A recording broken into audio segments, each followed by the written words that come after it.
Hey, welcome back. So in the credit repair space, navigating the complex world of data can really just feel overwhelming. But honestly, it holds the key to unlocking growth for your credit repair business. Welcome to Lesson 24. This is a preview of our course, ChatGPT for Credit Repair Business Owners. In the full lesson, you're going to learn how to harness this potential through data-driven decision-making with AI.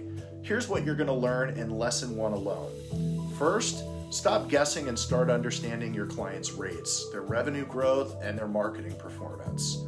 2, learn how to translate raw data into actionable insights, focusing efforts on optimizing strategies for success. And number 3, use insights to guide ongoing growth, keeping you ahead of the curve. Data-driven decision making isn't just a solution, it's a transformation. So what you need to do is embrace it and elevate your credit repair business to new heights that you never thought you'd get to before.